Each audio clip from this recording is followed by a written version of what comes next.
Walt ഡിസ്നിയുടെ പ്രൊഡക്ഷനിൽ പുറത്തിറങ്ങിയ planes എന്ന movie സീരീസിലെ രണ്ടാമത്തെ സിനിമയായ പ്ലെയിൻസ് 2 ഫയർ ആൻഡ് റെസ്ക്യൂ എന്ന ഒരു അടിപൊളി ത്രില്ലിംഗ് ആയ സൂപ്പർ ഹിറ്റ് മൂവിയാണ് നമ്മൾ ഇന്ന് നോക്കുന്നത്. ഇതിന്റെ ആദ്യ സിനിമയായ പ്ലെയിൻസ് ഓൾറെഡി നമ്മുടെ ചാനലിൽ അപ്ലോഡ് ചെയ്തിട്ടുണ്ട്. കാണാൻ താല്പര്യമുള്ളവർക്ക് മുകളിൽ വരുന്ന ഐ കാർഡിലോ ഡിസ്ക്രിപ്ഷൻ ബോക്സിൽ കൊടുത്തിരിക്കുന്ന ലിങ്കിലോ ക്ലിക്ക് ചെയ്ത് കാണാവുന്നതാണ്. വീഡിയോ തുടങ്ങുന്നതിന് മുമ്പ് ഒരു കാര്യം പറഞ്ഞോട്ടെ. നിങ്ങളോ അല്ലെങ്കിൽ നിങ്ങളുടെ മക്കളോ പെൻസിൽ ബോക്സ് ഉപയോഗിക്കുന്നുണ്ടോ? അതൊന്ന് വെറൈറ്റി ആക്കാൻ നിങ്ങൾ ആഗ്രഹിക്കുന്നുണ്ടോ? എങ്കിലിതാ അതിനു പറ്റിയ സ്പെഷ്യൽ പെൻസിൽ ബോക്സ്. ബസിന്റെ ഷേപ്പിലുള്ള ഈ പെൻസിൽ ബോക്സിൽ ഇളക്കാൻ കഴിയുന്ന തരത്തിലുള്ള ഒരു പെൻസിൽ ഷാർപ്നറും തട്ടുകളായിട്ടുള്ള പല അറകളും വരുന്നു. അതോടൊപ്പം കുട്ടികൾക്ക് പഠിക്കാൻ എളുപ്പത്തിന് ഗുണന പട്ടികയും ഇതിലുണ്ട്. കറങ്ങുന്ന രീതിയിലുള്ള വീലുകളായതിനാൽ ഇത് ഒരു ടോയ് ആയിട്ടും നിങ്ങൾക്ക് ഉപയോഗിക്കാം. സ്റ്റീൽ ബോഡിയുള്ള ഈ പെൻസിൽ ബോക്സിന് വെറും 299 രൂപ മാത്രം. ഓർഡർ ചെയ്യാനായി കമന്റ് ബോക്സിലോ ഡിസ്ക്രിപ്ഷൻ ബോക്സിലോ ഉള്ള ലിങ്കിൽ ക്ലിക്ക് ചെയ്ത് നമ്മുടെ വെബ്സൈറ്റിൽ നിന്ന് നിങ്ങൾക്ക് വാങ്ങാവുന്നതാണ്. ക്യാഷ് ഓൺ ഡെലിവറിയും അവൈലബിൾ ആണ്. ഇനി നമുക്ക് കഥയിലേക്ക് കടക്കാം. സിനിമയുടെ തുടക്കത്തിൽ കാണിക്കുന്നത് നായകനായ ഡെസ്റ്റിയെയാണ്. അവനിപ്പോൾ വലിയ ഒരു റേസറാണ്. എല്ലാ റേസുകളിലും വിൻ ചെയ്യുന്ന വലിയ ഒരു ചാമ്പ്യനായി അവൻ മാറിക്കഴിഞ്ഞിരിക്കുന്നു. പല TV ചാനലുകളിലും നിങ്ങളുടെ വിജയത്തിന്റെ രഹസ്യമൊക്കെ ചോദിക്കുമ്പോൾ എന്റെ കൂടെയുള്ള മികച്ച ടീം കാരണമാണ് ഞാൻ ഈ റേസുകളെല്ലാം ജയിക്കുന്നതെന്നും കൂടെയുള്ളവരെല്ലാം സൂപ്പർ ആണെന്നും ഒക്കെ അവൻ പറയുന്നു. അങ്ങനെ കുറെ നാളത്തെ റേസിംഗ് ഒക്കെ കഴിഞ്ഞ് ഒരിക്കൽ അവൻ തന്റെ നാട്ടിൽ എത്തിയിരിക്കുകയാണ്. അവന്റെ നാട്ടിലാണെങ്കിൽ കോൺഫെസ്റ്റ് എന്ന വലിയ ഒരു ഫെസ്റ്റിവൽ നടക്കാൻ പോകും. നമ്മുടെ നാട്ടിലേക്ക് ഫെസ്റ്റിവലിനായി ലോകത്തിന്റെ വിവിധ ഭാഗങ്ങളിൽ നിന്ന് ആളുകൾ വരുന്നുണ്ടെന്നും ഈ പരിപാടി കഴിയുന്നതോടെ നമ്മുടെ നാട് ഫേമസ് ആവുമെന്നൊക്കെ കൂട്ടത്തിലുള്ളവർ പറഞ്ഞുകൊണ്ടിരിക്കുകയാണ്. ഇപ്പൊ തന്നെ ഇവിടുത്തെ റൂമുകളെല്ലാം ബുക്കിംഗ് ആയെന്ന് അപ്പുറത്ത് നിന്ന് ഒരുത്തൻ വിളിച്ചു പറയും. അങ്ങനെ അവരെല്ലാവരും ഫെസ്റ്റിവൽ നടക്കാൻ പോകുന്നതിന്റെ ആവേശത്തിലാണ്. ഉടൻ സ്കിപ്പർ അവിടേക്ക് വരികയും എന്റെ കൂടെ ഒന്ന് പറക്കാൻ വരുന്നുണ്ടോ എന്ന് ചോദിച്ച് ഡെസ്റ്റിയോടൊപ്പം ചെല്ലുകയും അങ്ങനെ അവർ രണ്ടുപേരും വെറുതെ ഒരു രസത്തിന് പറക്കുകയും ചെയ്യുന്നു. അങ്ങനെ രണ്ടുപേരും വളരെ എൻജോയ് ചെയ്ത് പറന്ന് പോയിക്കൊണ്ടിരിക്കുകയാണ്. ഡെസ്റ്റി പല അഭ്യാസങ്ങളൊക്കെ കാണിച്ച് പറന്ന് പോയിക്കൊണ്ടിരിക്കുന്നു. അങ്ങനെ കുറെ ദൂരം പോയ ശേഷം ഡെസ്റ്റി നല്ല രീതിയിൽ ഉയർന്ന് പറക്കാൻ ശ്രമിക്കുകയും പെട്ടെന്ന് അവന്റെ ഉള്ളിൽ എന്തോ സംഭവിക്കുന്നതായിട്ടൊക്കെ തോന്നുകയും ചെയ്യുന്നു. അവന്റെ എഞ്ചിനുള്ളിൽ കറങ്ങിക്കൊണ്ടിരുന്ന ഒരു പല്ല് പൊട്ടുകയും ഉടൻ അവന്റെ കിളി പോയി നേരെ താഴേക്ക് വീഴുകയും ചെയ്യുന്നു. അവൻ നേരെ ഭൂമിയിലേക്ക് പോയിക്കൊണ്ടിരിക്കുകയാണ്. താഴെ എത്തും മുമ്പ് പിന്നെയും അവൻ ഓൺ ആവുകയും ഒരുവിധം എങ്ങനെയെങ്കിലും റെഡിയായ ശേഷം ഇനി നമുക്ക് പെട്ടെന്ന് ലാൻഡ് ചെയ്യാമെന്ന് പറഞ്ഞുകൊണ്ട് അവർ നേരെ തങ്ങളുടെ എയർപോർട്ടിലേക്ക് ചെല്ലുകയും ചെയ്യും. അങ്ങനെ അവന്റെ മെക്കാനിക്കായ ഡോട്ടി അവനെ പരിശോധിച്ചുകൊണ്ടിരിക്കുകയാണ്. ഡെസ്റ്റി ആണെങ്കിൽ ഇനി വരാൻ പോകുന്ന മത്സരത്തെ പറ്റിയൊക്കെ വാദോരാതെ പറഞ്ഞുകൊണ്ടിരിക്കുന്നു. ഉടൻ ഡോട്ടി അവിടേക്ക് വന്നുകൊണ്ട് നിന്റെ പ്രശ്നം ഞാൻ കണ്ടെത്തിയെന്നും നിന്റെ ഗിയർ ബോക്സിന് കംപ്ലൈന്റ് ഉണ്ടെന്നും പറയുന്നു. ശരി, ഗിയർ ബോക്സ് നമുക്ക് മാറ്റിയാൽ പോരെന്ന് ഡെസ്റ്റി ചോദിക്കുമ്പോൾ ഇത് അങ്ങനെയൊന്നും പറ്റുന്ന കാര്യമല്ല. നിന്റെ ഗിയർ ബോക്സിന്റെ മാനുഫാക്ചറിംഗ് നിർത്തിയിട്ട് ഒരുപാട് വർഷമായി. പുതിയ ഗിയർ ബോക്സ് കിട്ടാൻ പാടാണെന്ന് അവൾ പറയുമ്പോൾ അങ്ങനെയാണെങ്കിൽ നീ ഒരു പുതിയ ഗിയർ ബോക്സ് ഉണ്ടാക്കാൻ കൂടെയുള്ളവർ പറയുകയും ഇവന്റെ ഗിയർ ബോക്സ് ഫാക്ടറിയിൽ മാത്രമേ ഉണ്ടാക്കാൻ പറ്റുള്ളൂ എന്നും എന്നെ കൊണ്ട് കഴിയില്ലെന്നും അവൾ പറയുന്നു. അപ്പോൾ ഇനി എന്ത് ചെയ്യുമെന്നൊക്കെ അവർ ചോദിക്കുമ്പോൾ നീ ഇനി ഫുൾ ടോർക്കിൽ പറക്കാൻ പാടില്ലെന്നും ടോർക്കിന്റെ ചുവന്ന വര കടക്കാതെ എപ്പോഴും ശ്രദ്ധിക്കണമെന്നും അത് മനസ്സിലാക്കാൻ വേണ്ടി ഒരു വാർണിംഗ് ലൈറ്റ് ഞാൻ വെച്ചു തരാമെന്നും അവൾ പറയും. അയ്യോ, അത് പറ്റില്ല. റേസിംഗിൽ പങ്കെടുക്കണമെങ്കിൽ എനിക്ക് ഫുൾ സ്പീഡിൽ പറന്നേ പറ്റുള്ളൂ. ടോർക്ക് ഫുള്ള് കയറ്റിയില്ലെങ്കിൽ എനിക്ക് റേസിംഗിൽ ജയിക്കാനൊന്നും കഴിയില്ലെന്നൊക്കെ അവൻ പറയും. പക്ഷേ നിന്റെ ഇപ്പോഴത്തെ അവസ്ഥ അങ്ങനെയാണ്. ഇനി നീ പറക്കുമ്പോഴെങ്ങാനും ഫുൾ സ്പീഡിൽ പറക്കാൻ ശ്രമിക്കുകയാണെങ്കിൽ നിന്റെ ഗിയർ ബോക്സ് തകരും. അതോടെ നീ നേരെ താഴേക്ക് വീണ് മരിക്കുമെന്നൊക്കെ അവൾ പറയും. അപ്പോൾ നീ പറയുന്നത് ഇനി എനിക്ക് ഒരിക്കലും റേസിംഗ് നടത്താൻ പറ്റില്ലെന്നാണോ എന്ന് പറഞ്ഞുകൊണ്ട് അവൻ ആകെ വിഷമിക്കുന്നു. ഇത് കേട്ട് എല്ലാവരും ആകെ വിഷമിച്ച് നിൽക്കുകയാണ്. അന്ന് രാത്രി ഡെസ്റ്റിയും സ്കിപ്പറും അതിനെപ്പറ്റി സംസാരിച്ചുകൊണ്ടിരിക്കുകയാണ്. ഇതിനിടെ അവന്റെ കൂട്ടുകാർ അവിടേക്ക് വരികയും എന്റെ ഒരു ഫ്രണ്ടിനോട് നിന്റെ ഗിയർ ബോക്സിനെ പറ്റി അന്വേഷിച്ചപ്പോൾ അവന് 21 മെക്കാനിക് സെന്ററുകൾ സ്വന്തമായിട്ടുണ്ടെന്നും അതിൽ ഏതിലെങ്കിലും നിന്റെ ഗിയർ ബോക്സ് ഉണ്ടെങ്കിൽ ഉടൻ തന്നെ അവൻ അറിയിക്കാമെന്നും പറഞ്ഞിട്ടുണ്ടെന്ന് അവർ പറയുന്നു. ഇത് കേട്ട് അവർക്ക് സന്തോഷമായി നിൽക്കുകയാണ്. ഇതിനിടെ ഒരു പഴയ വിമാനം അവിടേക്ക് വരികയും നീ റേസിംഗ് ഒക്കെ നിർത്തേണ്ട കാലം കഴിഞ്ഞു. നിന്റെ ജോലി കൃഷിക്ക് മരുന്നടിക്കുക എന്നുള്ളതാണ്. നീ അത് തന്നെ തുടർന്ന് പോവാനൊക്കെ അയാൾ പറഞ്ഞുകൊണ്ടിരിക്കുമ്പോൾ ഡെസ്റ്റിക്ക് വല്ലാത്ത വിഷമം തോന്നും. അന്ന് രാത്രി അവൻ തന്റെ കഴിവ് പരിശോധിച്ചുകൊണ്ടിരിക്കുകയാണ്. നല്ല രീതിയിൽ ഓടി ടോർക്ക് റെഡ് ലൈനിലേക്ക് കയറ്റുമ്പോൾ അവന്റെ സിഗ്നൽ ഓൺ ആവുകയും അവൻ അതും നോക്കി പോകുന്നതിനിടെ പെട്ടെന്ന് മുന്നിലുള്ള ഒരു ഇലക്ട്രിക് പോസ്റ്റിൽ തട്ടി അവന്റെ നിയന്ത്രണം നഷ്ടമാവുകയും കറങ്ങി തിരിഞ്ഞ് നേരെ ചെന്ന് മുന്നിലുള്ള എയർപോർട്ടിൽ ലാൻഡ് ചെയ്യാൻ നോക്കുമ്പോൾ അവന് അതിൽ കൺട്രോൾ കിട്ടാതെ തോന്നിയ പോലെയൊക്കെ റൺവേയിലൂടെ കുതിച്ചു പോവുകയും എങ്ങനെയൊക്കെയോ പോയി കറങ്ങി തിരിഞ്ഞ് നേരെ ഒരിടത്ത് ഇടിച്ചു നിൽക്കുകയും ചെയ്യും. ഇതോടെ അവൻ ഇടിച്ച സ്ഥലം മുഴുവൻ ഇടിഞ്ഞു വീഴുകയും ഫ്യൂൽ ടാങ്കിൽ തട്ടി അത് മൊത്തം തീ പിടിക്കുകയും ചെയ്യുന്നു. അവിടെയുള്ളവരെല്ലാം തീ പിടിച്ച കാഴ്ച കണ്ടിരിക്കുകയാണ്. അപ്പോൾ തന്നെ അവർ ഫയർ അലാറം അടിക്കുകയും അവിടുത്തെ ഫയർ എഞ്ചിൻ എഴുന്നേറ്റ് നേരെ തീ പിടിച്ച സ്ഥലത്തേക്ക് പാഞ്ഞ് ചെല്ലുകയും ചെയ്യുന്നു. അത് വളരെ പ്രായമായ ഒരു ഫയർ എഞ്ചിനാണ്. അവിടെയുള്ളവർ വന്ന് വള്ളിയൊക്കെ എടുത്ത് ടാങ്കിൽ നിന്ന് നേരിട്ട് വെള്ളം കണക്ട് ചെയ്യുകയും തീ അണയ്ക്കാൻ ശ്രമിക്കുകയും ചെയ്യുന്നു. എന്നാൽ പഴക്കം കൊണ്ട് ആ പൈപ്പിൽ നിന്ന് ലീക്കുകൾ വരികയും ലീക്ക് കൂടുന്നതോടെ ഫയർ എഞ്ചിന് വെള്ളം അടിക്കാൻ കഴിയാത്ത അവസ്ഥ വരികയും ചെയ്യുന്നു. ഇനി തീ അണയ്ക്കാൻ എന്ത് ചെയ്യുമെന്നറിയാതെ അവർ ഇരിക്കുകയാണ്. ഉടൻ അയാൾ അവിടെ ഉണ്ടായിരുന്ന വാട്ടർ ടാങ്കിലേക്ക് ഒന്ന് നോക്കുകയും ഇതുകൊണ്ടൊരു വഴിയുണ്ടെന്ന് പറഞ്ഞുകൊണ്ട്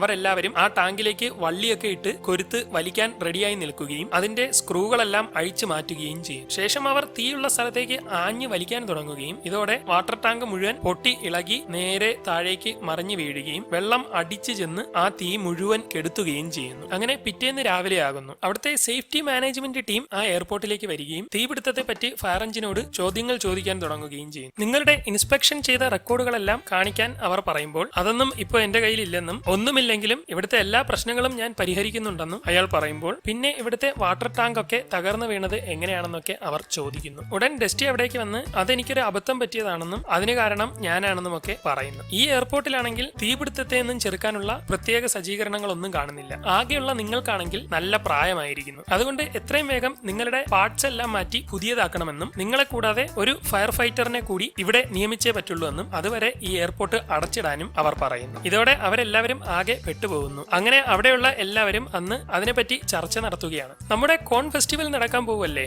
ഇപ്പോ ഈ എയർപോർട്ട് അടച്ചിടുവാണെങ്കിൽ ഇവിടേക്ക് എങ്ങനെയാണ് ആളുകൾ വരുന്നത്, അത് നമ്മുടെ ഈ പരിപാടിയെ ബാധിക്കുമല്ലോ എന്നൊക്കെ പറഞ്ഞുകൊണ്ടിരിക്കുമ്പോൾ സ്കിപ്പർ അവിടെ ഇടപെടുകയും അതിനുള്ള വഴി നമ്മൾ കണ്ടെത്തിയിട്ടുണ്ടെന്ന് പറഞ്ഞുകൊണ്ട് അവർ അത് വിശദീകരിക്കുന്നു. നമുക്ക് എത്രയും വേഗം നമ്മുടെ ഫയർ എഞ്ചിനായ മെയ്ഡേയെ പണിഞ്ഞ് റെഡിയാക്കി എടുക്കണം. 400 വാട്ട് സൈറനും നല്ല ശേഷിയുള്ള വാട്ടർ ടാങ്കും പിന്നെ അറ്റകുറ്റപ്പണികളും ഒക്കെ നടത്തി കഴിഞ്ഞാൽ അദ്ദേഹത്തിന്റെ ഫിറ്റ്നസ് റെഡിയാവും. പക്ഷേ മെയ്ഡേയെ കൂടാതെ നമുക്ക് ഒരു ഫയർ ഫൈറ്റർ കൂടി വേണ്ടിവരും. അതിനി എന്ത് ചെയ്യുമെന്നാണ് നമ്മൾ ചിന്തിക്കേണ്ടതെന്ന് അവർ പറഞ്ഞുകൊണ്ടിരിക്കുന്നു. അങ്ങനെ അന്ന് രാത്രി ഡസ്റ്റി മെയ്ഡേയുടെ റൂമിലേക്ക് ചെല്ലുന്നു. മെയ്ഡേ ആണെങ്കിൽ അവിടെ വിഷമിച്ച് നിൽക്കുകയാണ്. ഡസ്റ്റി മെയ്ഡേയോട് സംസാരിക്കാൻ ശ്രമിക്കുമ്പോൾ എന്നെ കാരണമാണ് ഈ പ്രശ്നങ്ങളെല്ലാം ഉണ്ടായതെന്നും പ്രായമായതുകൊണ്ട് എനിക്ക് ഫയർ റെസ്ക്യൂ ഒന്നും ചെയ്യാൻ കഴിയുന്നില്ലെന്നും ഞാനിനി ജോലിയൊക്കെ മതിയാക്കാൻ പോകുന്നുവെന്നും മെയ്ഡേ പറയുന്നു. നിങ്ങൾ അങ്ങനെയൊന്നും പറയേണ്ട ആവശ്യമില്ല, നിങ്ങൾക്ക് കിട്ടിയ ഈ മെഡലുകൾ തന്നെ നിങ്ങൾ കിടിലമാണെന്നുള്ളതിന്റെ തെളിവാണെന്നൊക്കെ അവൻ പറയുമ്പോൾ അതൊക്കെ പണ്ടത്തെ കാലമാണെന്നും ഇന്നിപ്പോ എന്നെ കൊണ്ട് പണ്ടത്തെ പോലെ ഒന്നും കഴിയില്ലെന്നും ഒക്കെ മെയ്ഡേ പറയുന്നു. ഇതിനിടെ ഡസ്റ്റി നോക്കുമ്പോൾ അവിടെ മെയ്ഡേയും ഡസ്റ്റിയെ പോലത്തെ ഒരു വിമാനവും ഉള്ള ഫോട്ടോ കാണുമ്പോൾ ഇതെന്താണ് സംഭവമെന്ന് അവൻ ചോദിക്കുകയും ഇത് എന്റെ 1956 ഒരു ഫോട്ടോ ആണെന്നും അന്ന് എന്നോടൊപ്പം ഫയർ ഫൈറ്ററായി നിന്നെ പോലത്തെ തരിശടിക്കുന്ന ഒരു വിമാനം ഉണ്ടായിരുന്നുവെന്നും അവൻ അന്ന് തരിശിന് പകരം വെള്ളമായിരുന്നു അടിക്കുന്നതെന്നും അതുകൊണ്ട് അവൻ എന്നോടൊപ്പം കുറെ നാൾ ജോലി ചെയ്തിട്ടുണ്ടായിരുന്നുവെന്നും ഒക്കെ മെയ്ഡേ പറയുന്നു. ഓഹോ, അങ്ങനെയാണോ, എങ്കിൽ എന്നെ കൊണ്ടും അത് പറ്റുമല്ലോ. നമുക്കിപ്പോ എയർപോർട്ടിന്റെ പെർമിറ്റ് കിട്ടണമെങ്കിൽ ഒരു ഫയർ ഫൈറ്ററിനെ കൂടി ആവശ്യമില്ലേ, ആ രണ്ടാമത്തെ ഫയർ ഫൈറ്റർ ഞാനായാലോ എന്ന് അവൻ ചോദിക്കുന്നു. അപ്പൊ നിന്റെ റേസിംഗിന്റെ ഒക്കെ കാര്യം എങ്ങനെയാണെന്ന് അദ്ദേഹം ചോദിക്കുമ്പോൾ റേസിംഗ് ഒക്കെ പിന്നെയല്ലേ, ആദ്യം നമുക്ക് ഈ എയർപോർട്ട് തുറക്കാനുള്ള കാര്യങ്ങൾ നോക്കാം, അതിനുശേഷം ബാക്കിയുള്ളതിനെ പറ്റി ചിന്തിക്കാമെന്നൊക്കെ അവൻ പറയുകയും അങ്ങനെ അവരത് ഉറപ്പിക്കുകയും ചെയ്യുന്നു. അങ്ങനെ പിറ്റേന്ന് രാവിലെ ആയിരിക്കുകയാണ്. നിനക്കൊരു ഫയർ ഫൈറ്റർ ആവണമെങ്കിൽ അതിന് ലൈസൻസ് എടുക്കേണ്ടതുണ്ട്. അതിനുവേണ്ടി പിസ്റ്റൺ പീക്ക് എന്ന സ്ഥലത്ത്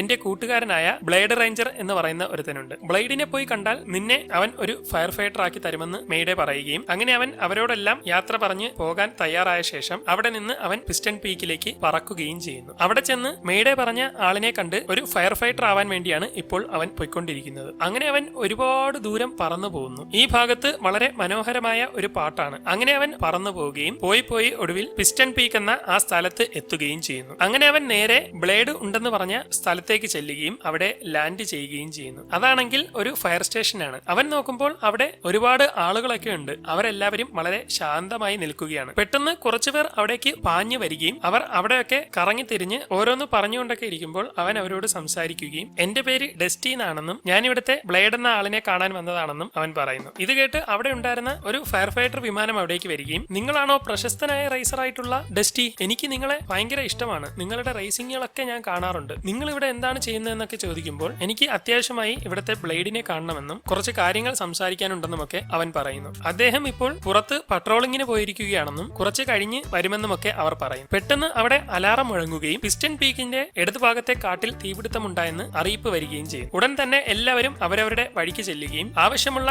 സാധനങ്ങളൊക്കെ എടുത്ത് തയ്യാറാവുകയും ചെറിയ വണ്ടികളെല്ലാം ചെന്ന് അവർക്ക് പോകാനുള്ള വിമാനത്തിലേക്ക് കയറുകയും ചെയ്യുന്നു. പച്ച ഹെലികോപ്റ്റർ ആണെങ്കിൽ അവന് ആവശ്യമായ സാധനങ്ങളെല്ലാം കയറ്റിക്കൊണ്ട് അവിടെ നിന്ന് തീപിടുത്തമുണ്ടായ സ്ഥലത്തേക്ക് പറന്നു പൊങ്ങിയിരിക്കുകയാണ്. ഈ കാഴ്ചകളെല്ലാം ഡസ്റ്റി കണ്ടുകൊണ്ട് നിൽക്കുന്നു. അങ്ങനെ അവരെല്ലാവരും പോകുന്നത് കണ്ട് അതിന്റെ പിറകെ എന്താണ് സംഭവിക്കുന്നതെന്ന് കാണാൻ വേണ്ടി അവനും ചെല്ലുന്നു. അവർ തീ പിടിക്കുന്ന സ്ഥലത്ത് എത്തിയ ഉടൻ തന്നെ തീ ചുറ്റിനും പടർന്നു പിടിക്കാതെ ഒരിടത്ത് തന്നെ നിൽക്കാനുള്ള കെമിക്കൽ ആ തീയുടെ ചുറ്റും ഇടാൻ തുടങ്ങുന്നു. അപ്പോഴേക്കും അവരുടെ മെയിനായ ബ്ലേഡ് അവിടേക്ക് എത്തിയിരിക്കുകയാണ്. ഏതൊക്കെ ദിശയിലേക്ക് ഇടണമെന്നുള്ളതിന്റെ കൃത്യമായ നിർദ്ദേശങ്ങളൊക്കെ ബ്ലേഡ് കൊടുക്കുകയും എല്ലാവരും അവൻ പറയുന്നത് പോലെ തന്നെ ഇട്ട് തീയെ കൺട്രോൾ ചെയ്ത് നിർത്തുകയും ചെയ്യും. അപ്പോൾ തന്നെ പ്ലെയിനിൽ നിന്ന് ചെറിയവന്മാരെല്ലാം താഴേക്ക് ചാടുകയും പാരച്യൂട്ടിലൊക്കെ പറന്ന് നേരെ താഴെ ഇറങ്ങിയ ശേഷം ബ്ലേഡ് കൊടുക്കുന്ന നിർദ്ദേശങ്ങൾ അനുസരിച്ച് ആ കാടിന്റെ ഉള്ളിലുള്ളവർക്ക് രക്ഷപ്പെടാനുള്ള വഴിയൊക്കെ തുറന്നു കൊടുക്കാൻ തുടങ്ങുകയും അങ്ങനെ ഉള്ളിലുള്ളവരെല്ലാം ആ വഴിയിലൂടെ പുറത്തു കടക്കുകയും ചെയ്യും. ഇതൊക്കെ കണ്ട് അത്ഭുതത്തോടെ ഡസ്റ്റി പറക്കുന്നതിനിടെ അവിടുത്തെ കെമിക്കലിന്റെ ഉള്ളിലേക്ക് അവൻ കയറി പോവുകയും ഇത് ബ്ലേഡ് ശ്രദ്ധിക്കുകയും ചെയ്യുന്നു. അങ്ങനെ അവനെ ഫയർ സ്റ്റേഷനിൽ എത്തിച്ച് കുളിപ്പിച്ചൊക്കെ റെഡിയാക്കിയ ശേഷം ഇനി നീ മറ്റു ടൂറിസ്റ്റുകളോടൊപ്പം ലോഡ്ജിലേക്ക് പോയിക്കൊള്ളാൻ ബ്ലേഡ് പറയുമ്പോൾ ഞാനൊരു ടൂറിസ്റ്റ് ആയിട്ട് വന്നതല്ലെന്നും ഫയർ ഫൈറ്ററായ മെയ്ഡെ പറഞ്ഞ് ട്രെയിനിങ്ങിന് വേണ്ടി വന്നതാണെന്നും ഒക്കെ പറയുന്നു. ഓ,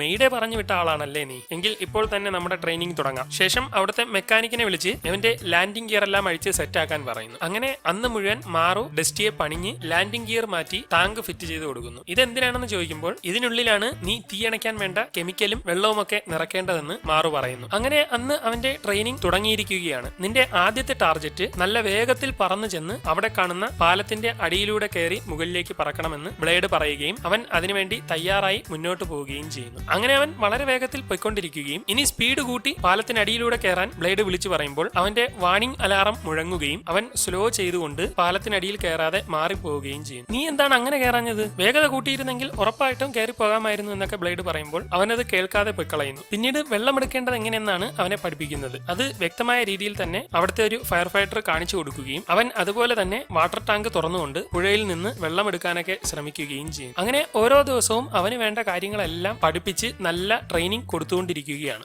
ഏതൊക്കെ രീതിയിൽ പറക്കണമെന്നുള്ളതും ഏത് രീതിയിൽ വെള്ളം ഒഴിക്കണമെന്നും ഫയർ ഫൈറ്റേഴ്സ് ശ്രദ്ധിക്കേണ്ട കാര്യങ്ങളും എല്ലാം അവന് പറഞ്ഞു മനസ്സിലാക്കി കൊടുക്കും. അതെല്ലാം കഴിഞ്ഞ് പിന്നെയും പാലത്തിനടിയിലൂടെ പറക്കാൻ അവനെ പ്രാക്ടീസ് ചെയ്യിപ്പിക്കുമ്പോൾ മുമ്പത്തെ പോലെ തന്നെ അവന്റെ വാണിംഗ് അലാറം അടിക്കുകയും അവനതിൽ കയറാതെ പോവുകയും ചെയ്യുന്നു. ഇതിലൂടെ കയറിയില്ലെങ്കിൽ ഒരിക്കലും നിനക്ക് സർട്ടിഫിക്കറ്റ് തരത്തില്ലെന്നൊക്കെ ബ്ലേഡ് പറയുകയും ചെയ്യും. അതെല്ലാം കഴിഞ്ഞ് അന്ന് അവൻ തന്റെ നാട്ടിലേക്ക് കോൾ ചെയ്യുകയാണ്. അങ്ങനെ കുറെ നേരം അവർ വിശേഷമൊക്കെ ചോദിച്ച ശേഷം അവന്റെ ടാങ്കർ വന്ന് നിന്നോടൊരു സന്തോഷ വാർത്ത പറയാനുണ്ടെന്ന് പറയും. എന്താണെന്നൊക്കെ ഡെസ്റ്റി ചോദിക്കുമ്പോൾ എന്റെ കൂട്ടുകാരന്റെ കയ്യിൽ നിന്റെ ഗിയർ ബോക്സ് ഉണ്ടെന്നും ഇന്ന് രാത്രി തന്നെ അവനത് നമ്മുടെ കയ്യിലേക്ക് കൊറിയർ അയക്കുമെന്നും ഒക്കെ പറയുന്നു. ഓ, അപ്പോ എനിക്ക് ഗിയർ ബോക്സ് ശരിയാക്കി പിന്നെയും റേസിംഗ് തുടങ്ങാമല്ലേ എന്ന് പറഞ്ഞുകൊണ്ട് അവന് വളരെയേറെ സന്തോഷമാവുന്നു. പെട്ടെന്ന് പുറത്തുനിന്ന് ആരോ അവനെ വിളിക്കുകയും അവൻ അവിടേക്ക് ചെല്ലുകയും ചെയ്യും. ഈ പാർക്കിന്റെ സൂപ്രണ്ട് ഇങ്ങോട്ട് വരുന്നുണ്ടെന്നും അയാളൊരു അഹങ്കാരം പിടിച്ച ആളാണെന്നും ഒക്കെ അവർ പറയുന്നു. അല്പസമയത്തിനുള്ളിൽ അയാൾ അവിടേക്ക് എത്തുകയും ബ്ലേഡിനെ കണ്ട് സംസാരിക്കുകയും ഒക്കെ ചെയ്യുന്നു. ഇതിനിടെ പെട്ടെന്ന് അയാൾ അവിടെ നിൽക്കുന്ന ഡെസ്റ്റിയെ കാണുകയും ഇത് ലോക പ്രശസ്ത ചാമ്പ്യനായിട്ടുള്ള റൈസർ അല്ലേ എന്നൊക്കെ ചോദിച്ച് അയാൾ അവനോട് സംസാരിക്കുകയും ഒക്കെ ചെയ്യുന്നു. നിങ്ങൾ ഇവിടെ എന്താ ചെയ്യുന്നതെന്നൊക്കെ അയാൾ ചോദിക്കുമ്പോൾ ഇവിടെ ഫയർ ഫൈറ്റിംഗിന്റെ കുറച്ച് ട്രെയിനിങ് എടുക്കാൻ വന്നതാണെന്ന് അവൻ പറയുകയും ഓഹോ, അങ്ങനെയാണെങ്കിൽ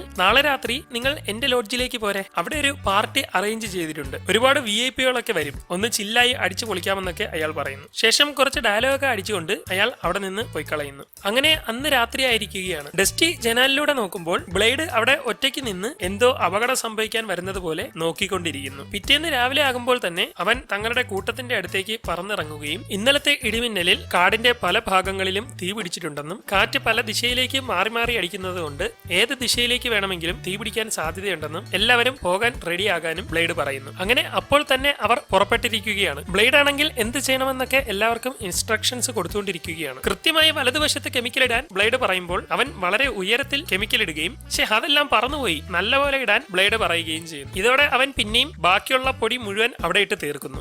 അത് മുഴുവൻ തീർക്കണ്ടായിരുന്നു, നീ പെട്ടെന്ന് പോയി അത് ഫില്ല് ചെയ്ത് കൊണ്ടുവരാൻ ബ്ലേഡ് വിളിച്ചു പറയുകയും അവൻ കെമിക്കൽ ഫില്ല് ചെയ്യാനായി പോവുകയും ചെയ്യുന്നു. അങ്ങനെ ഓരോ തവണയും പോയി കൊണ്ടുവന്ന് ഇട്ടിട്ട് അവർ തീ കൺട്രോൾ ചെയ്യുമ്പോഴേക്കും വൈകുന്നേരമാവുന്നു. എല്ലാവരും ഫയർ സ്റ്റേഷനിലേക്ക് തിരിച്ചെത്തുമ്പോൾ ഞാൻ നന്നായിട്ടൊക്കെ ഇന്ന് ചെയ്തു അല്ലേന്ന് ഡെസ്റ്റി കൂട്ടുകാരോട് ചോദിക്കുമ്പോൾ ഞാൻ പറഞ്ഞ ഒന്നും നീ കേട്ടില്ലെന്നും അല്ലെങ്കിൽ എപ്പോഴേ തീ അണച്ചിട്ട് വരാമായിരുന്നു എന്നും പറഞ്ഞ് ബ്ലേഡ് അവനെ കുറ്റപ്പെടുത്തും. നീ അതൊന്നും കാര്യമാക്കണ്ട, ഇങ്ങനെയൊക്കെ തന്നെ പഠിക്കുന്നത്. ഇന്ന് രാത്രിയാണ് ഈ പാർക്കിലെ ലോഡ്ജിന്റെ പാർട്ടി, നിന്നെയും വിളിച്ചിട്ടില്ലേ, നമുക്ക് എല്ലാവർക്കും പോയി അടിച്ചു പൊളിക്കാമെന്നൊക്കെ അവർ പറയും. അങ്ങനെ അന്ന് രാത്രി അവരെല്ലാവരും പാർട്ടി നടക്കുന്ന ആ പാർക്കിലെ പ്രധാന ലോഡ്ജിലേക്ക് എത്തിയിരിക്കുകയാണ്. ധാരാളം VIP-കളൊക്കെ ഉള്ള വലിയ ഒരു പാർട്ടിയാണ് അവിടെ നടക്കുന്നത്. ആ ലോഡ്ജിലേക്ക് ദൂരെ നിന്നുള്ളവരെയും കൊണ്ട് ഒരു ട്രെയിൻ എത്തിയിട്ടുണ്ട്. അതിൽ നിന്ന് ധാരാളം VIP-കളും ഗസ്റ്റുകളും എല്ലാം അവിടേക്ക് ഇറങ്ങി വരികയും പാർക്കിന്റെ സൂപ്രണ്ട് അവരെല്ലാം അകത്തേക്ക് ക്ഷണിക്കുകയും ഒക്കെ ചെയ്യുന്നു. അന്ന് രാത്രി ഒരുപാട് നേരം സംസാരിച്ചും പറഞ്ഞുമെല്ലാം അവർ ആ പാർട്ടി നന്നായി എൻജോയ് ചെയ്യുകയും പാർട്ടി എല്ലാം കഴിഞ്ഞ് പിറ്റേന്ന് നേരം വെളുക്കുകയും ചെയ്യുന്നു. രാവിലെ തന്നെ നാട്ടിലെ വിശേഷങ്ങൾ അറിയാനായി ഡെസ്റ്റി വയർലെസ് ഓണാക്കി കൂട്ടുകാരോട് സംസാരിക്കുകയാണ്. എന്തായി, എന്റെ ഗിയർ ബോക്സ് നാട്ടിലെത്തിയോന്ന് അവൻ ചോദിക്കുമ്പോൾ എടാ, ചെറിയൊരു പ്രശ്നമുണ്ട്, നിനക്ക് വിഷമമാവുമെന്നറിയാം, അവർ അയച്ചത് നിന്റെ ഗിയർ ബോക്സ് അല്ല, പെട്ടിയുടെ മുകളിൽ തെറ്റായി നിന്റെ ഗിയർ ബോക്സ് ആണെന്ന് എഴുതിയിരുന്നു, പക്ഷെ നമുക്ക് കിട്ടിയത് അതല്ല. അത് കിട്ടിയതിനു ശേഷം നമ്മൾ അന്വേഷിക്കാൻ പറ്റുന്ന സ്ഥലങ്ങളിലെല്ലാം അന്വേഷിച്ചു നോക്കി, പക്ഷെ എങ്ങ് നിന്ന് നമുക്ക് നിന്റെ ഗിയർ ബോക്സ് കിട്ടിയില്ല എന്ന് അവർ പറയുമ്പോൾ ഇനി തനിക്ക് ഒരിക്കലും റേസിംഗ് നടത്താൻ പറ്റില്ലെന്ന് മനസ്സിലാക്കിക്കൊണ്ട് അവൻ വിഷമത്തോടെ മൈക്ക് ഓഫ് ആക്കുകയും ചെയ്യും. അവൻ വിഷമിച്ച് നിൽക്കുന്നതിനിടെ മറ്റുള്ളവർ അവിടേക്ക് വരികയും പെട്ടെന്ന്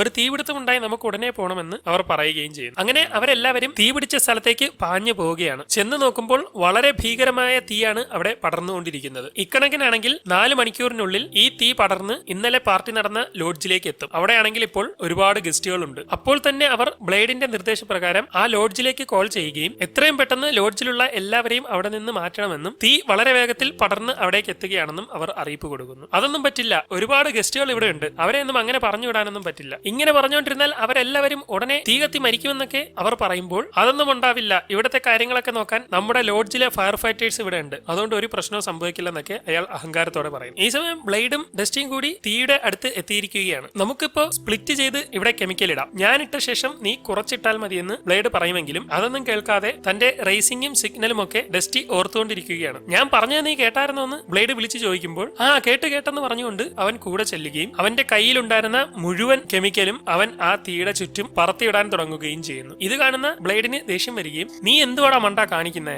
കുറച്ചേ ഇടാവോളെന്ന് ഞാൻ പറഞ്ഞതല്ലേ, കയ്യിലുള്ളത് മൊത്തം തീർത്തു വെച്ചിട്ട് നീ എന്ത് ചെയ്യുമെന്നൊക്കെ ബ്ലേഡ് ചോദിക്കുമ്പോൾ ഞാൻ പോയി നദിയിൽ നിന്ന് വെള്ളം എടുത്തുകൊണ്ട് വരാമെന്ന് അവൻ പറയുന്നു. നിക്കി ഡസ്റ്റി പോണ്ട, ഇപ്പൊ നീ വെള്ളം നിറയ്ക്കേണ്ടെന്നൊക്കെ പറഞ്ഞുകൊണ്ട് ബ്ലേഡ് പിറകെ ചെല്ലുമെങ്കിലും അവനൊന്നും കേൾക്കാൻ തയ്യാറാവുന്നില്ല. വെള്ളം ലോഡ് ചെയ്യാൻ ശ്രമിച്ചുകൊണ്ട് പുഴയിൽ ഇറങ്ങുമ്പോഴേക്കും വെള്ളത്തിൽ അവൻ ഇടിച്ച് മറിഞ്ഞു വീഴുകയും ചെയ്യുന്നു. നീ എന്തൊക്കെയാടാ ഈ കാണിക്കുന്നതെന്ന് ചോദിച്ചുകൊണ്ട് ബ്ലേഡ് വരികയാണ്. ഡസ്റ്റി നോക്കുമ്പോൾ അവന്റെ എഞ്ചിൻ സ്റ്റാർട്ട് ആവുന്നില്ല, അവൻ ഓഫ് ആയിരിക്കുകയാണ്. ഇതോടെ അവൻ വെള്ളത്തിനൊത്ത് ഒഴുകി പോവാൻ തുടങ്ങുകയും നിന്നെ ഞാൻ സഹായിക്കാമെന്ന് പറഞ്ഞുകൊണ്ട് ബ്ലേഡ് തന്റെ ക്രെയിൻ ഓണാക്കി അവനെ എങ്ങനെയെങ്കിലും പിടിച്ചെടുക്കാൻ ശ്രമിക്കുകയും ചെയ്യുന്നു. എന്നാൽ അവനെ അങ്ങോട്ട് കൃത്യമായി കിട്ടുന്നില്ല. അവൻ വെള്ളത്തിനൊത്ത് ഒഴുകി തോന്നിയ ദിശയിലേക്കൊക്കെ പോയിക്കൊണ്ടിരിക്കുകയാണ്. ബ്ലേഡ് അവന്റെ കൂടെ തന്നെ പറന്നു ചെല്ലുകയും എങ്ങനെയെങ്കിലും പിടിച്ചെടുക്കാൻ ശ്രമിക്കുകയും ഒക്കെ ചെയ്യുന്നു. ഇതിനിടെ ബ്ലേഡിന്റെ ക്രെയിൻ അവിടെ കുടുങ്ങി പോവുകയും അവന് അവിടെ നിന്ന് അനങ്ങാൻ കഴിയാതെ കിടക്കുകയും ചെയ്യുന്നു. ഡസ്റ്റി ആണെങ്കിൽ ഒഴുകി അവിടുത്തെ വെള്ളച്ചാട്ടത്തിന്റെ നേർക്ക് പോയിക്കൊണ്ടിരിക്കുകയാണ്. പെട്ടെന്ന് അവന്റെ എഞ്ചിൻ സ്റ്റാർട്ട് ആവുകയും ഫുൾ ത്രോട്ടിൽ കൊടുത്ത് പറന്നങ്ങ് പോവാൻ ബ്ലേഡ് വിളിച്ചു പറയുകയും ചെയ്യുന്നു. അവൻ നല്ല സ്പീഡിൽ വെള്ളച്ചാട്ടത്തിന്റെ അടുത്തെത്തുമ്പോൾ അവന്റെ അലാറം അടിക്കുകയും ഇതോടെ അവൻ സ്ലോ ആക്കുകയും ചെയ്യുന്നു. അപ്പോഴേക്കും വെള്ളച്ചാട്ടം കഴിഞ്ഞ് നേരെ അവൻ താഴേക്ക് വീഴുകയാണ്. പെട്ടെന്ന് ബ്ലേഡ് അവിടെ നിന്ന് സാഹസികമായി അവനെ രക്ഷിച്ച് തൂക്കിയെടുത്ത് കരയിലേക്ക് കൊണ്ടിടുന്നു. നീ എന്താണ് സ്പീഡായിട്ട് പറന്ന് കയറാഞ്ഞെന്നൊക്കെ ചോദിച്ചുകൊണ്ട് വരുന്നതിനിടെ ബ്ലേഡ് അക്കാര്യം ശ്രദ്ധിക്കുന്നു. കാട് മുഴുവൻ കത്തിക്കൊണ്ടിരിക്കുകയാണ്. എത്രയും പെട്ടെന്ന് എന്റെ പിറകെ വരാൻ പറഞ്ഞുകൊണ്ട് ബ്ലേഡ് അപ്പുറത്തെ ഒരിടത്തേക്ക് ചെല്ലുകയും നീ ഇതിന്റേക്ക് കയറി ഒളിച്ചിരിക്കാൻ അവൻ പറയുകയും ചെയ്യുന്നു. അത് പറ്റില്ല, ഞാൻ എങ്ങനെയെങ്കിലും ഇവിടുന്ന് പുറത്തു കടക്കാമെന്ന് പറയുമ്പോൾ ബ്ലേഡ് മുന്നിൽ ചെന്ന് അവനെ തടയുകയും ഈ തീയിൽ നിന്ന് ഇനി നിനക്ക് രക്ഷപ്പെടാൻ കഴിയില്ലെന്നും അതുകൊണ്ട് ഈ ഗ്യാരേജിനുള്ളിൽ തീ അണയുന്നത് വരെ കയറി ഒളിച്ചിരിക്കാനും ബ്ലേഡ് പറയുമ്പോൾ അതൊന്നും പറ്റില്ല, ഞാൻ രക്ഷപ്പെട്ടോളാമെന്നൊക്കെ അവൻ പറയുന്നു. ഞാൻ പറയുന്ന കാര്യങ്ങളൊന്നും നീ അനുസരിക്കാറില്ല, അതുപോലെ അല്ല ഇത്, ജീവൻ വെച്ചുള്ള കളിയാണ് എന്നൊക്കെ ബ്ലേഡ് പറയുന്നു. ഇവിടുന്ന് രക്ഷപ്പെടാനൊക്കെ എനിക്ക് അറിയാമെന്നൊക്കെ അവൻ പറയുമ്പോൾ അത്ര അറിയാവുന്നവനാണെങ്കിൽ പിന്നെ വെള്ളച്ചാട്ടത്തിൽ സ്പീഡിന് വിട്ട് പറക്കാഞ്ഞത് എന്താന്ന് ബ്ലേഡ് ചോദിക്കുകയും എന്റെ ഗിയർ ബോക്സ് തകർന്നിരിക്കുകയാണെന്നും റെഡ് ലൈൻ ക്രോസ് ചെയ്താൽ ഞാൻ തകർന്നു പോകുമെന്നും അത് കാരണം എന്റെ റേസിംഗ് വരെ മുടങ്ങി നിൽക്കുകയാണെന്നും ഒക്കെ അവൻ പറയും. ഓ, അപ്പൊ അതാണ് കാര്യമല്ലേ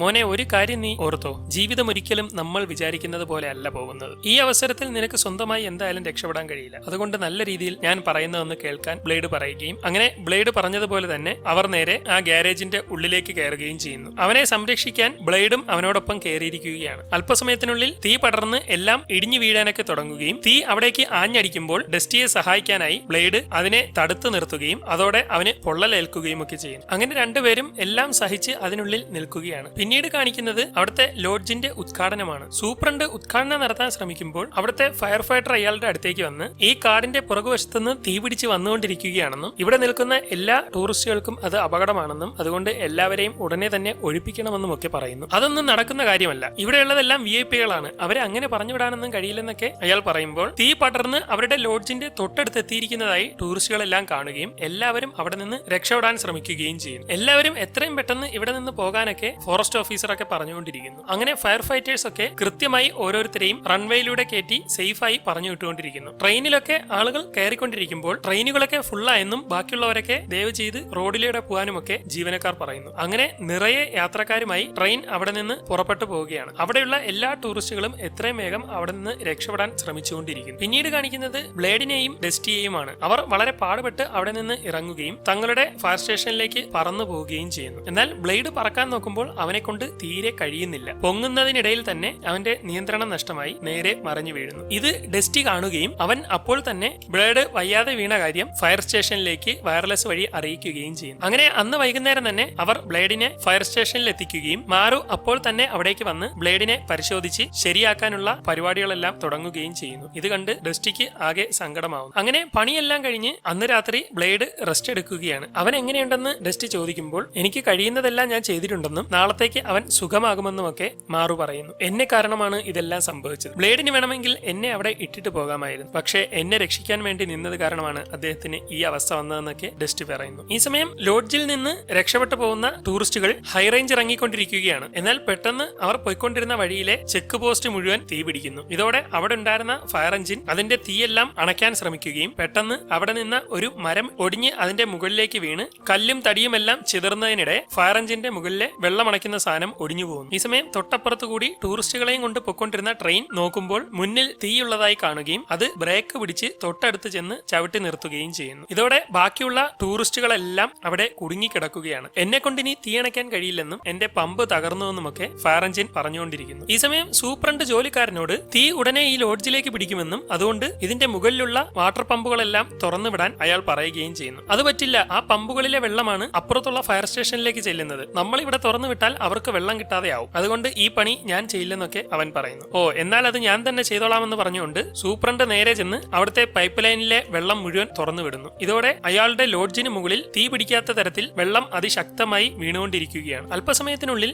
ഹൈറേഞ്ചിൽ നിന്ന് വാഹനങ്ങൾക്ക് പോകാൻ കഴിയാതെ കുടുങ്ങിക്കിടക്കുകയാണെന്ന് ഫയർ സ്റ്റേഷനിൽ അറിയിപ്പ് കിട്ടുകയും ഓർഡർ തരാൻ ബ്ലേഡ് ഇല്ലാത്ത സ്ഥിതിക്ക് ഇനിയുള്ള കാര്യങ്ങൾ എന്ത് ചെയ്യണമെന്ന് നീ പറയാൻ അവർ വിൻലിഫ്റ്ററിനോട് പറയുന്നു. ഇപ്പോൾ തന്നെ നമുക്ക് അവിടേക്ക് പോകണമെന്ന് അവൻ അറിയിപ്പ് കൊടുക്കുകയും അങ്ങനെ എല്ലാവരും പോകാൻ തയ്യാറായിക്കൊണ്ട് വിമാനങ്ങളിലെല്ലാം വെള്ളം നിറയ്ക്കാൻ ശ്രമിക്കുകയും ചെയ്യുന്നു. എന്നാൽ വെള്ളം അങ്ങോട്ട് കയറുന്നില്ല. അവർ നോക്കുമ്പോൾ പൈപ്പ് ലൈനിൽ നിന്ന് വെള്ളം കിട്ടുന്നില്ല. ഇനി നമ്മൾ എന്ത് ചെയ്യുമെന്നൊക്കെ അവർ ചോദിച്ചുകൊണ്ടിരിക്കുമ്പോൾ നമ്മുടെ ടാങ്കിൽ ഇപ്പോ ഉള്ളത് വെച്ചിട്ട് എന്തെങ്കിലുമൊക്കെ ചെയ്യാമെന്ന് പറഞ്ഞുകൊണ്ട് അവർ പുറപ്പെടുന്നു. അങ്ങനെ എല്ലാവരും ടൂറിസ്റ്റുകൾ കുടുങ്ങിക്കിടക്കുന്ന സ്ഥലത്തേക്ക് പോയിക്കൊണ്ടിരിക്കുകയാണ്. നമുക്ക് ഈ തീയെ ചുറ്റിക്കറങ്ങി പോകാനുള്ള സമയമില്ല, പെട്ടെന്ന് എത്തണമെങ്കിൽ നേരെ പോയേ പറ്റുള്ളൂ എന്ന് പറഞ്ഞുകൊണ്ട് അവർ രണ്ടും കൽപ്പിച്ച് വിൻലിഫ്റ്ററിന്റെ നിർദ്ദേശപ്രകാരം നേരെ തീക്കുള്ളിലേക്ക് ചെന്നങ്ങ് കയറുന്നു. അതിനുള്ളിലൂടെ അവർ കഷ്ടിച്ച് കുറെ നേരം പറന്നു പോവുകയും അല്പസമയത്തിനുള്ളിൽ പുകയിൽ നിന്ന് പുറത്തു കടന്നു നോക്കുമ്പോൾ ആ കാട് മുഴുവനും തീ പിടിച്ചിട്ടുള്ളതായി കാണുകയും ചെയ്യും. അല്പസമയത്തിനുള്ളിൽ ടൂറിസ്റ്റുകളെല്ലാം കുടുങ്ങിക്കിടക്കുന്ന സ്ഥലത്തേക്ക് അവർ എത്തുകയും അവരുടെ കയ്യിലുണ്ടായിരുന്ന കെമിക്കൽസ് വെച്ച് ടൂറിസ്റ്റുകളുടെ അടുത്തേക്ക് തീ എത്താത്ത തരത്തിൽ അതെല്ലാം വിതറുകയും ചെയ്യുന്നു. അങ്ങനെ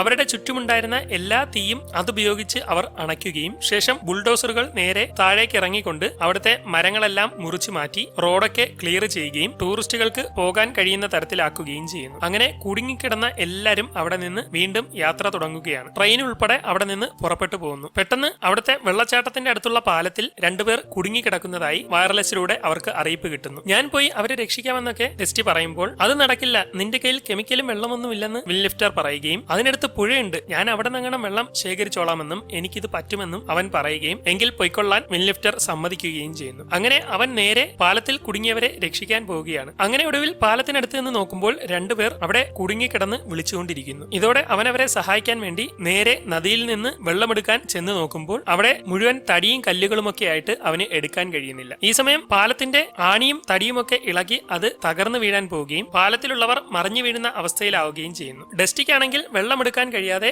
എങ്ങനെയെങ്കിലും അവൻ പറന്ന് കറങ്ങിത്തിരിഞ്ഞ് നേരെ എല്ലാ അപകടത്തിൽ നിന്നും രക്ഷപ്പെട്ട് പാലത്തിനടുത്തേക്ക് ചെന്ന് നോക്കുമ്പോൾ അത് തകർന്ന് അവർ രണ്ടുപേരും വീഴാറായിരിക്കുകയാണ്. പെട്ടെന്ന് വയ്യാതെ കിടന്ന ബ്ലേഡ് അവിടേക്ക് വളരെ സ്റ്റൈലിഷായി പറന്നു വരികയും അവന്റെ ക്രെയിൻ ഉപയോഗിച്ച് അവരെ വീഴാതെ പിടിച്ചു നിർത്തുകയും ചെയ്യുന്നു. ഈ സമയം കൊണ്ട് ഇതുവരെ കാണിക്കാത്ത ആ സംഗതി ഡസ്റ്റി കാണിക്കുകയും പറന്നു വന്ന് പാലത്തിനടിയിലൂടെ കയറിയ ശേഷം ആ വെള്ളച്ചാട്ടത്തിന്റെ തൊട്ടടുത്ത് നിന്ന് മുകളിലേക്ക് പറക്കുകയും അവന്റെ ടാങ്ക് തുറന്ന് വെള്ളച്ചാട്ടത്തിൽ നിന്ന് വീണുകൊണ്ടിരിക്കുന്ന വെള്ളം മുഴുവൻ പിടിച്ചെടുക്കുകയും ചെയ്യുന്നു. ടോർക്ക് കൂടിയിട്ട് അവന്റെ അലാറം അടിച്ചുകൊണ്ടിരിക്കുകയാണ്. എന്നാൽ അവൻ അത് കാര്യമാക്കാതെ രണ്ടും കൽപ്പിച്ച് വെള്ളച്ചാട്ടത്തിൽ നിന്ന് നല്ല രീതിയിൽ വെള്ളം ലോഡ് ചെയ്ത് മുകളിലേക്ക് പോവുകയും ശേഷം താഴേക്ക് പാഞ്ഞു വന്ന് ആ പാലത്തിലേക്ക് വെള്ളം അടിച്ച് എല്ലാ തീയും അണയ്ക്കുകയും ഇതോടെ ബ്ലേഡ് ആ ടൂറിസ്റ്റുകളെ വലിച്ച് മുകളിലേക്കാക്കി കൊടുക്കുന്നതോടെ അവർ ആ പാലത്തിലൂടെ പാഞ്ഞ് നേരെ എല്ലാം ഇടിഞ്ഞു പൊളിഞ്ഞു വീഴുന്നതിന് മുമ്പ് ഒരുവിധം കഷ്ടിച്ച് അപ്പുറത്തെത്തുകയും ചെയ്യുന്നു. അപ്പോഴേക്കും ആ പാലം പൂർണ്ണമായി തകർന്നിരിക്കുകയാണ്. നീ നല്ലതുപോലെ തന്നെ ഇത്തവണ വർക്ക് ചെയ്തുവെന്ന് ബ്ലേഡ് ഡസ്റ്റിയോട് പറയുകയും ഇത് കേട്ട് അവൻ സന്തോഷിക്കുന്നതിനിടെ അവന്റെ എഞ്ചിൻ തകരുകയും മൊത്തത്തിൽ ഫെയിൽ ആയിക്കൊണ്ട് അവൻ ഭൂമിയിലേക്ക് പോവുകയും ചെയ്യുന്നു. അവിടെയുള്ള മരങ്ങൾക്ക് നേരെ ചെല്ലുന്ന അവൻ എല്ലാത്തിലും ഇടിച്ച് തകർന്ന് തരിപ്പണമായിരിക്കുകയാണ്. പിന്നീട് കാണിക്കുന്നത് പിറ്റേന്ന് രാവിലെയാണ്. വിൻലിഫ്റ്ററും ബ്ലേഡും കൂടി തകർന്ന് അനക്കമില്ലാതെ കിടക്കുന്ന ഡസ്റ്റിയെ എടുത്തുകൊണ്ടു പോവുകയും ഫയർ സ്റ്റേഷനിൽ എത്തിക്കുകയും ചെയ്യും. ഗ്യാരേജിലേക്ക് കയറ്റിയ ശേഷം മാറു അവനെ പണിയുകയും ചെയ്യുന്നു. അന്നത്തെ ദിവസം മുഴുവൻ അവനെ പണിഞ്ഞ് പിറ്റേന്ന് ഒരുവിധം അവന് ബോധം വരുന്നു. അപ്പോൾ തന്നെ മറ്റുള്ളവരെല്ലാം അവനെ കാണാൻ അവിടേക്ക് എത്തിയിരിക്കുകയാണ്. അങ്ങനെ അവിടെയുള്ളവരെല്ലാം അവനെ കാണാൻ വന്നുകൊണ്ടിരിക്കുന്നതിനിടെ ലോഡ്ജിലെ ഫയർ ഫൈറ്ററും ഫോറസ്റ്റ് ഓഫീസറും അവിടേക്ക് വരുന്നു. കഴിഞ്ഞ ദിവസമുണ്ടായ തീപിടുത്തത്തിൽ ഞങ്ങളെല്ലാം ഒരുപാട് സഹായിച്ചത് നിങ്ങളാണ്, എല്ലാവർക്കും ഞാൻ നന്ദി പറയുന്നു. അതോടൊപ്പം ഇനി മുതൽ ഞാനാണ് ലോഡ്ജിന്റെ സൂപ്രണ്ട് എന്നും അവർ പറയുന്നു. അങ്ങനെ അങ്ങനെ അവർ വർത്താനമൊക്കെ പറഞ്ഞിരിക്കുന്നതിനിടെ മാറു ഡെസ്റ്റിയുടെ അടുത്തേക്ക് വരികയും നിനക്ക് ആക്സിഡന്റ് സംഭവിച്ചതിനു ശേഷം ഞാൻ നിന്റെ ടാങ്ക് ക്ലിയർ ചെയ്തു, നിന്റെ ഫാൻ ക്ലിയർ ചെയ്തു, ബെൽറ്റ് ക്ലിയർ ചെയ്തു, എല്ലാം ക്ലിയർ ചെയ്തു. എന്നാൽ എനിക്ക് ഏറ്റവും കൂടുതൽ ടഫായിട്ട് ചെയ്യേണ്ടി വന്നത് നിന്റെ ഗിയർ ബോക്സ് ആയിരുന്നു. അത് ഒരുപാട് പാടുപെട്ട് എങ്ങനെയെങ്കിലും ഞാൻ നല്ല രീതിയിൽ ശരിയാക്കി വെച്ചിട്ടുണ്ടെന്ന് അവൻ പറയുന്നു. എന്ന് വെച്ചാൽ എനിക്കിനി റേസ് ചെയ്യാമെന്നാണോ എന്ന് ഡെസ്റ്റി ചോദിക്കുമ്പോൾ അതെ, ഇനി നിനക്ക് ഇഷ്ടം പോലെ റേസ് ചെയ്യാമെന്നൊക്കെ അവർ പറയുന്നു. ഇത് കേട്ട് അവന് വളരെയേറെ സന്തോഷമാവുന്നു. അങ്ങനെ ഫയർ ഫൈറ്ററായി അവൻ നാട്ടിലെത്തുമ്പോൾ എയർപോർട്ടിന് ആവശ്യമായ എല്ലാ സുരക്ഷാ സന്നാഹങ്ങളും ഉള്ളതുകൊണ്ട് എയർപോർട്ട് റീഓപ്പൺ ചെയ്തോളാൻ സേഫ്റ്റി മാനേജ്മെന്റ് ടീം അവരോട് പറയുന്നു. അങ്ങനെ അവിടെയുള്ളവർക്കെല്ലാം വളരെയേറെ സന്തോഷമാവുന്നു. അങ്ങനെ അതെല്ലാം കഴിഞ്ഞ് അവിടെ കോൺ ഫെസ്റ്റിവൽ നടക്കുകയാണ്. പരിപാടികൾ നടക്കുന്നതിന്റെ മുമ്പ് ആദ്യത്തെ ഷോ ആയി ഫയർ ഫൈറ്റേഴ്സിന്റെ ഒരു സ്പെഷ്യൽ പരിപാടിയാണ് അവർ നടത്തുന്നത്. ഇപ്പോൾ ഡെസ്റ്റിക്ക് ആവശ്യത്തിന് ടോർക്ക് കയറ്റാൻ കഴിയുന്നുണ്ട്. അങ്ങനെ അവരുടെ അതിഗംഭീരമായ ആ പരിപാടി അവിടെ നടത്തി കാണിച്ചുകൊണ്ട് സിനിമ അവസാനിക്കുന്നു. $50 മില്യൺ ബഡ്ജറ്റിൽ 2014 പുറത്തിറങ്ങിയ ഈ cinema $147 million box office collection നേടിയത്.